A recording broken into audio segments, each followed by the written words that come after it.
अच्छा जी, polycystic ovarian syndrome में जो डाइट के ऊपर हम बात करना चाह रहे थे वो ये थी कि आपकी जो ब्रेड है उसमें मैदा है बहुत ज़्यादा, आपका आटा जो है उसमें भी बहुत ज़्यादा मैदा है, आपकी जो दूध है स्पेसिफिकली डब्बे का और कैन वाली चीज़ें हैं उनमें प्रिजर्वेटिव्स हैं। हमारे यहाँ कोई इतना कंट्रोल नहीं है चीज़ों के ऊपर कि उनकी एक्सपायरी पे चेक हो।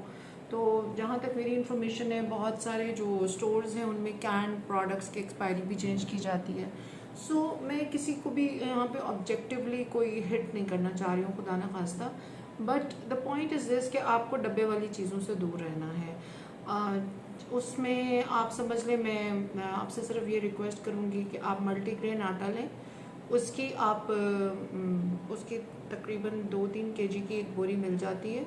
उसको आप दूसरे आटे में, यानी 2 हिस्से मल्टीग्रेन आटा हो, 2 हिस्से दूसरा आटा हो, उसको आप मिक्स कर लें, उसकी रोटी बना लें छोटी सी, आप नाश्ते में वो खा लें विद देसी घी के साथ। एक अंडा फ्राई कर लें या एक देसी घी के अंदर आप उसको वैसे ही रोटी को चाय के साथ ले सकते हैं।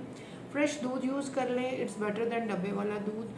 आप जितना रॉ खा सकें, रॉ का मतलब है जितनी वेजिटेबल्स ले सकें, जितने फ्रूट्स ले सकें, जितने सैलड्स ले सकें जो ताज़ा कटे होते हैं। प्रॉपर धोना बहुत ज़रूरी है सैलड्स को। सैलड्स बनाने के लिए और सब्ज़ी बनाने के लिए धोने का जो सिस्टम है उसको बहुत अच्छा होना चाहिए। प्रॉपर धो के उसे बनाएं और ऑलिव ऑयल यूज़ करें। जितना आप रॉ खाएंगे, जितनी आप कच्ची चीज़ें खाएंगे, यानी आप pasta, white sauce, steak sauce, baked चीज़ें, स्पेसिफिकली बेकरी का जो बेक्ड सामान है वो, इसके अलावा नींबू पानी बहुत ज़्यादा लें, फ्रूट प्लेटर्स बनाएं, सैलड प्लेटर्स बनाएं, हुम्मस अपने घर में बनाएं।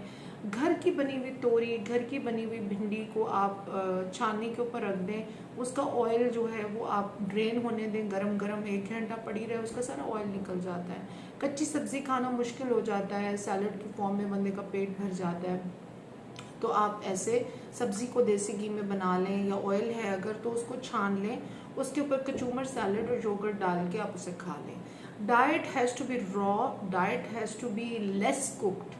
जितना आप डाइट को, जैसे नट्स हैं या ड्राइड एप्रिकॉट्स हैं या प्लम्स हैं या अंजीर है, तो जितनी रिसर्च हुई है एंटी एजिंग पे, जितनी रिसर्च हुई है पॉलीसिस्टिक के ऊपर, जितनी रिसर्च हुई है हार्मोन्स के ऊपर, देखा ये गया है कि जितना आप लेस कुक्ड फूड खाते हैं उतने उसके न्यूट्रिएंट्स बचे हुए रहते हैं। तो आपने कोशिश करनी है कि कच्चा फ्रूट, कच्चा सैलड, सब्जियां, चिकन से बचें, दूध से बचें। अपना आप घर में कुछ मुर्गियां पाल लें एफर्ट करके, और वो मुर्गियां जो हैं उनको आप ज़िबा कर लें। अंडों में भी बहुत प्रॉब्लम है आजकल, अंडे भी कम से कम यूज़ करें।